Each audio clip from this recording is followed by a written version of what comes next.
Well, let's talk to two people who want to speak out about this. Ashley Banjo, choreographer, founder of Diversity, who says watching the footage of George Floyd's death has prompted him to speak out about what happened in the US and also what happens here in the UK.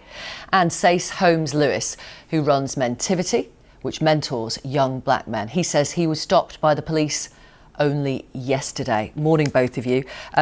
Ashley, tell us why you want to speak out. Hey, Victoria.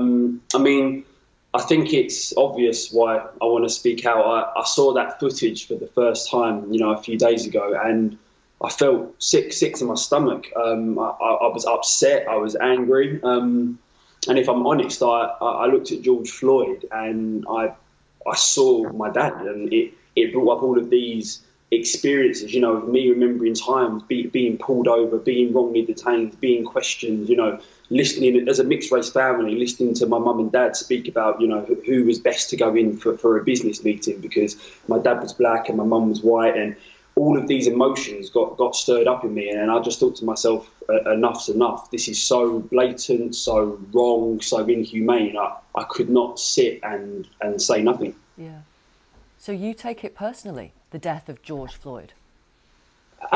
Absolutely. I feel like there's definitely a personal element to it, because I've been there and I've felt racism, my whole life. I also know so many good people, so many good, decent people, and I'm lucky to be in an industry that is hugely accepting, and you feel it nowhere near as much as, other industries and other lines of work. But from being a kid, I've grown up and had to think about, the colour of my skin. It's just part of growing up black. And when I saw what happened to George Floyd, I just thought to myself, it's not acceptable. It's not right.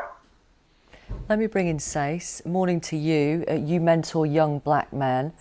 I want to ask you how you felt when you were scrolling through your social media and you end up watching the footage of a black man gasping for breath as a white police officer kneels on his neck.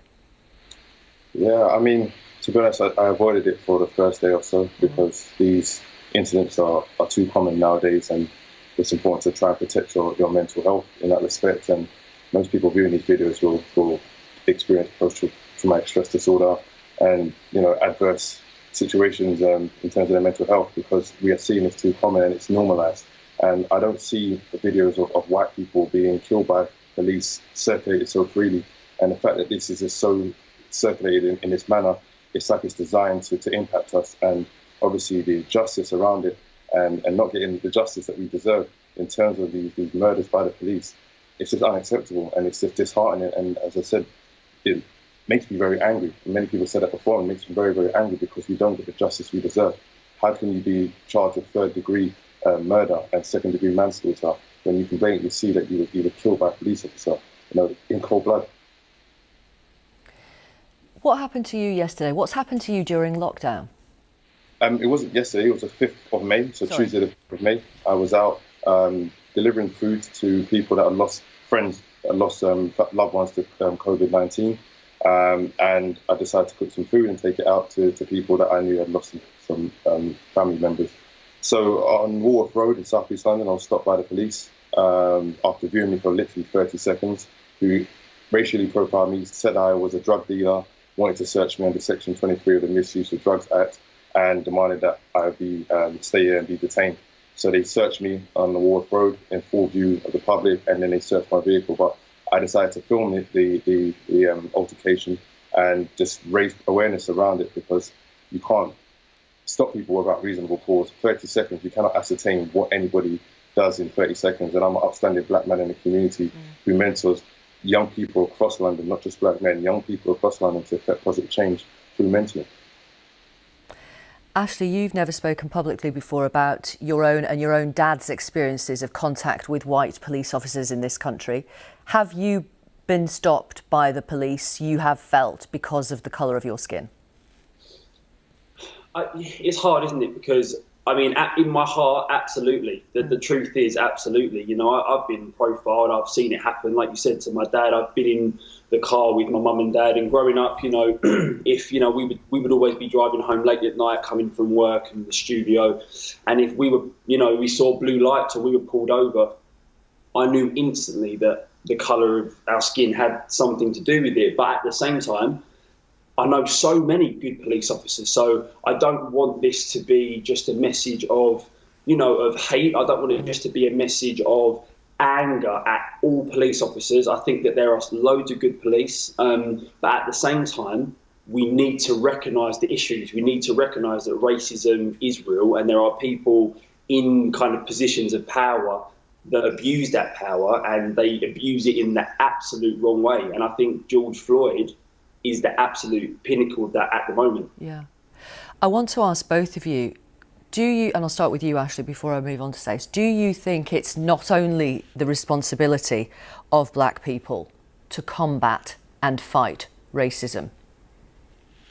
I think that it is the responsibility of everybody as humans, whether we are white, black, yellow, brown. I think whether we are British, whether we are American, it is everybody's responsibility to turn this round. But I do think that the power itself to really change things doesn't actually lie with black people. And that's why I think it's so important that if you aren't black, you aren't a minority, you need to stand up and you need to be a part of this.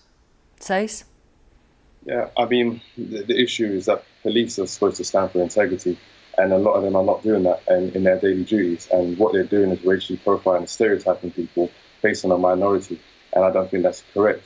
I just think that, me personally, that this has to change. I'm in dialogue with the police regarding the training program, which has been agreed in principle, to educate new recruits and also existing police officers on how to communicate in terms of cultural equity and understanding. Yeah, you're doing that now. You're working with them, aren't you, Sace?